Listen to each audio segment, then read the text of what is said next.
بسم اللہ الرحمن الرحیم، اللہم صلی علی محمد وعلی آل محمد وبارک وسلم وصلی علیہ۔ بابا فرید رحمۃ اللہ تعالی علیہ 635 ہجری میں شیخ جمال الدین ہانسی رحمۃ اللہ تعالی علیہ کو خلافت دے کر اجودھن پاک پتن روانہ ہو گئے۔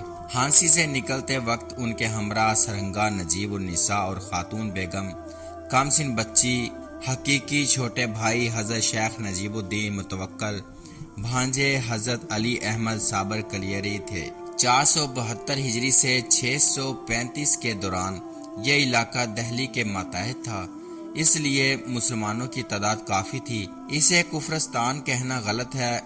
درختوں کے نیچے ویران مسجد کے قریب ڈیرا لگایا اور غذا اور سامان کی ناموجودگی میں برتوکل بیٹھ گئے۔ آخر اللہ نے اس ڈیرے کو آباد کرنا شروع کر دیا اور لوگ آنے جانے شروع ہو گئے۔ ایک دن دودھ لے کر ایک عورت آئی، حال پوچھا تو جوگیوں سے ستائی ہوئی اور گھبرائی ہوئی تھی۔ خاوند مر چکا تھا، بچوں کو قرضہ لے کر پال رہی تھی، رو پڑی۔ بابا نے کہا رو نہیں، خدا تمہاری مصیبت دور کر دے گا۔ اتنی دیر میں کچھ جوگی آ گئے، بوڑھی کو دیکھ کر کہا گرو تمہارے انتظار کر رہے ہیں۔ بابا فرید نے انہیں بٹھا لیا۔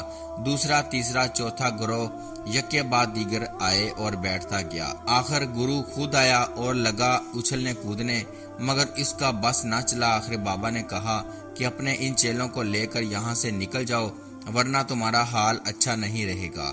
وہ نکل گیا اور گاؤں میں دھوم مچ گئی۔ ہندو جوگ در جوگ بابا کے مرید ہوتے گئے اور مسلمان بن گئے۔ وہ عورت بھی چین سے زندگی بسر کرنے لگی۔ لوگ اپنی ضرورتیں لے کر آنے شروع ہوئے، اللہ ان کی مدد کرتا۔ آخر ایک عورت آئی کہ میری 3 بیٹیاں جوان ہیں، ان کی شادی کے لیے کچھ نہیں۔ آپ نے خادم سے پوچھا، خادم نے کہا کوئی چیز موجود نہیں۔ آپ نے عورت سے کہا مٹی کا ایک ڈھیلا لاؤ۔ وہ لائی۔ بابا رحمۃ اللہ تعالی علیہ نے 3 بار سورہ اخلاص پڑھی، دم کیا، وہ ڈھیلا سونا بن گیا۔ کیا یہ کافی ہے؟ کہنے لگی بہت ہے، اور چلی گئی۔ جا کر اسے لالچ ہوا۔ وہ بڑھیا یہ عمل خود کرتی رہی، مگر مٹی سونا نہ بنی۔ آخر آئی اور وجہ پوچھی تو بابا رحمۃ اللہ تعالی علیہ نے کہا سب کچھ آپ نے ٹھیک کہا، مگر زبان بابا رحمۃ اللہ تعالی علیہ کی نہ تھی، جس میں اللہ نے کیمیائی تاثیر پیدا کر دی تھی۔ دہلی کا ایک مالدار شخص توبہ کے لیے بابا رحمۃ اللہ تعالی علیہ کی خدمت میں حاضر ہونے کے لیے چلا۔ راستے میں ایک فاحشہ عورت مل گئی اور اس نے اسے بہت متی کرنا چاہا۔ قریب تھا کہ وہ برائی اختیار کرے کہ ایک شخص آیا اور گاڑی رکوا کر اس کے تماچا مارا اور کہا کہ توبہ کے لیے ایک بزرگ کے پاس جا رہا ہے اور یہ حرکت کر رہا ہے۔ اس نے عورت کو فوراً گاڑی سے اتار دیا اور جب بابا رحمۃ اللہ تعالی کے پاس پہنچا تو بابا رحمۃ اللہ تعالی نے یہی کہا کہ اللہ نے تمہیں بچا لیا، یہ آپ کی شہرت سن کر آیا تھا، لوگوں کو فیض پہنچ رہا تھا، مگر ذاتی زندگی وہی فاقہ مستی کی تھی۔ مولانا بدر الدین اسحاق لنگر خانے کے لیے لکڑیاں لاتے، جمال الدین ہانسوی رحمۃ اللہ تعالی اہلیہ اچار کا پھل لاتے، حسام الدین کاہلی پانی بھر کر لاتے، حضرت نظام الدین اولیاء ترکاری پکایا کرتے۔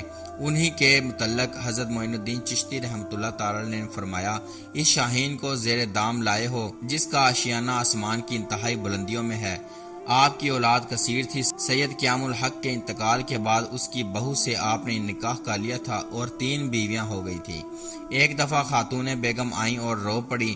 پوچھا کیا ہوا؟ کہا بچہ بھوک سے قریب المرگ ہے۔ کہا دفن کر دو، وہ سنبھل گئی۔ کہا مسیحا کے آگے دامن پھیلاؤ، وہ شفا بخش دے گا۔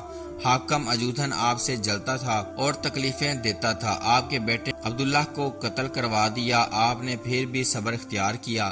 آخر اس نے ملتان کے علی کے پاس ایک سوال نامہ بھیجا اور رائے پوچھی۔ ایک شخص عالم ہے، مسجد میں رہتا ہے، گانا سنتا ہے اور رقص کرتا ہے۔ علماء نے نام پوچھا تو بابا فرید الدین رحمۃ اللہ تعالی علیہ کا ذکر کیا۔ علماء تڑپ اٹھے اور اسے سرزنش کی۔ وہ ناکام واپس لوٹا اور فتویٰ حاصل کرنے کی غرض یوں نہ ہو سکی مگر ایک ملنگ کو خرید کر لالچ دیا کہ انہیں قتل کر دے۔ بابا فرید رحمۃ اللہ تعالی علیہ نماز کے بعد سر خاک پر رکھ کر گھنٹوں پڑے رہتے، سردیوں میں سر پر چادر ڈال لیتے۔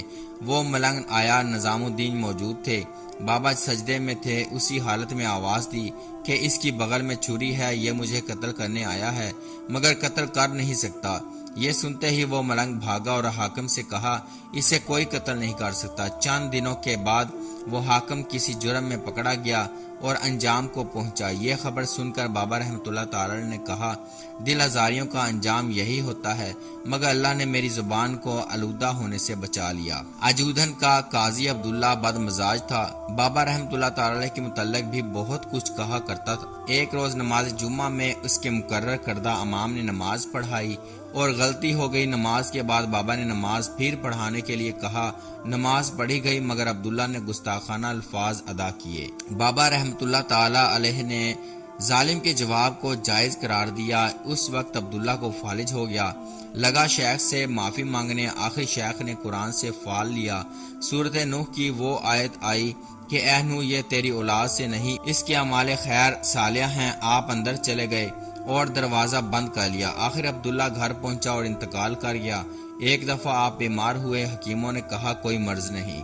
آپ نے اپنے صاحبزادے شیخ بدر الدین سلمان اور نظام الدین رحمۃ اللہ تعالی کے علاوہ درویشوں سے دعا کے لیے کہا۔ اس پر شیخ بدر الدین سلمان نے خواب میں دیکھا کہ ایک بزرگ ان سے فرما رہے تھے تمہارے والد پر شہاب ساحر کے لڑکے نے جادو کر دیا ہے، اس کے باپ کی قبر پر جا کر یہ الفاظ کہو، اے وہ شخص جو قبر میں رکھ دیا گیا ہے اور آزما لیا گیا ہے، جان لے کہ در حقیقت تیرے لڑکے نے جادو کیا ہے اور تکلیف پہنچائی ہے، لہٰذا اس سے کہہ دے کہ وہ باز آ جائے اور اس سحر کو ہم سے دور کر دے۔ اگر تو نہیں کہے گا تو اس چیز سے قریب ہو جائے گا جو چیز ہمارے قریب ہے۔ صبح یہ خواب سب درویشوں کو سنایا اور بابا رحمۃ اللہ تعالی تک بھی پہنچا۔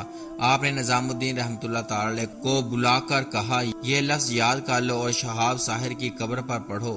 وہ صبح لوگوں سے پوچھ کر شہاب ساحر کی قبر پر گیا اور وہ لفظ سرہانے بیٹھ کر پڑھنے لگا تو کچھ نرم مٹی نظر آئی، ہاتھ مارا تو ایک آٹے کا پتلا نکلا جس کے چاروں طرف سوئیاں چبھو رکھی تھیں۔ وہ بابا رحمۃ اللہ تعالی کے پاس لے آئے کہ یہ ہے وہ سارا جادو۔ شہاب کے لڑکے کو قتل کرنے کا مشورہ ہوا مگر بابا نے کہا مجھے صحت ہو گئی ہے اور میں اسے معاف کرتا ہوں۔ وہ معافی پا کر مسلمان ہو گیا اور اپنے اس فعل سے تائب ہو گیا۔ آپ کا قول تھا دشمن سے بھی رواداری سے کام لو۔ اجودھن کا ایک منشی حاکم سے بہت تنگ تھا، آخر بابا رحمۃ اللہ تعالی سے سفارش کروائی مگر وہ اور تنگ کرنے لگا۔ منشی پھر بابا کی خدمت میں حاضر ہوا اور قصہ سنایا۔ بابا نے کہا تم نے کسی مظلوم کو تنگ کیا ہوگا۔ منشی چلا گیا، حاکم نے اسے بلایا اور وہ پہلے کی نسبت بڑی محبت سے پیش آیا، پاس بٹھایا اور کہنے لگا تمہیں وہاں جانے کی کیا ضرورت تھی، مجھے کہتے، اور ساتھ ہی اس سے ظلم و ستم کے حالات بدل گئے۔ خود حاکم بھی بابا رحمۃ اللہ تعالی کی خدمت میں حاضر ہو کر مسلمان ہو گیا۔ نظام الدین اولیاء رحمۃ اللہ تعالی کے خلیفہ نصیر الدین چراغ دہلوی کی روایت ہے کہ اجودھن کے اطراف میں ایک گاؤں تھا جہاں ایک تیلی رہتا تھا، اس کی عورت بہت خوبصورت تھی۔ دیپال پور کے حاکم نے اس کا گاؤں تباہ کر دیا اور اس کی بیوی کو کنیز بنا کر لے گیا۔ تیلی بیوی کے فراق میں بہت غمزدہ تھا، بابا کے حضور حاضر ہوا۔ بابا نے بات سنی تو کہا کچھ دن صبر کرو۔ تیسرے دن دیپال پور کے حکام نے حکم دیا کہ اجودھن کے منشی کو پکڑ لاؤ۔ وہ پکڑنے آئے تو منشی بابا رحمۃ اللہ تعالی کی حاضری دینے کے بعد سب معاملہ بیان کر کے روانہ ہو گیا۔ جب حاکم کے سامنے پیش ہوا تو اس نے اسے چھوڑ دیا، ایک گھوڑا اور ایک کنیز انعام میں دی۔ کنیز وہی عورت تھی جو تیلی کی بیوی تھی۔ اس طرح منشی اور تیلی دونوں اپنی مراد پا کر کامیاب واپس آ گئے اور بابا کی خدمت میں حاضر ہو کر شکر گزار ہوئے۔ اسی طرح وہ عشق مجازی سے عشق حقیقی میں آ گئے۔ نظام الدین اولیاء الہام و خبر پر واز فرما رہے تھے، آخر پر ایک مرید نے اٹھ کر کہا کہ بہاؤالدین خالد کہا کرتے تھے کہ وہ ایک دفعہ حاضر ہوئے، آگے جانے کی کوشش کی مگر راستہ نہ ملا، مجبوراً وہ محراب کے سامنے بیٹھ گئے۔ محراب میں ایک سوراخ تھا، اتفاقاً ان کی نظر ایک کاغذ کے ٹکڑے پر پڑی، انہوں نے وہ اٹھا لیا، اس پر لکھا تھا خالد کو فرید کی طرف سے سلام پہنچے۔ یہ سن کر دوسرے مرید نے پوچھا یہ خط کوئی لکھتا ہے یا بارگاہ الہی سے آتا ہے؟ فرمایا ملہم نامی ایک فرشتہ ہے، جب وہ نقش دل میں لکھتا ہے تو الہام ہوتا ہے۔ مرید نے کہا شاید کاغذ بھی وہی فرشتہ لکھتا ہے۔ نظام الدین نے فرمایا ملہم کے 3 کام ہیں، دل میں کسی بات کا خیال لاتا ہے، ہاتف غیب سے آواز دیتا ہے، کاغذ پر لکھ کر ظاہر کرتا ہے۔ اولیاء صرف نقش کو دیکھتے ہیں، نقاش کو نہیں، مگر انبیاء کرام نقش کو بھی اور نقاش کو بھی دیکھتے ہیں۔ جس سے نور پیدا ہوتا ہے، شیطان القا کرے تو تاریکی ہوتی ہے۔ پھر کہا فرشتے اور شیطان کی کیا مجال، کیونکہ جو کچھ ہوتا ہے اس کی طرف سے ہوتا ہے۔ ایک دن بابا رحمۃ اللہ تعالی کی مجلس میں ایک شخص آیا اور گستاخانہ رخ سے چاند سوالات کیے۔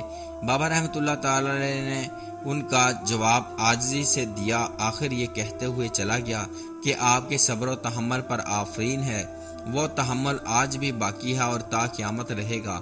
آپ کے ایک پیر بھائی بدر الدین غزنوی دہلی میں رہتے تھے۔ ایک مرید ملک نظام الدین خریدہ حکومت کا عہدیدار تھا، اس نے خانقاہ کو بڑی عالیشان صورت میں تعمیر کیا اور بدر الدین وہاں جا کر بہت خوش ہوئے۔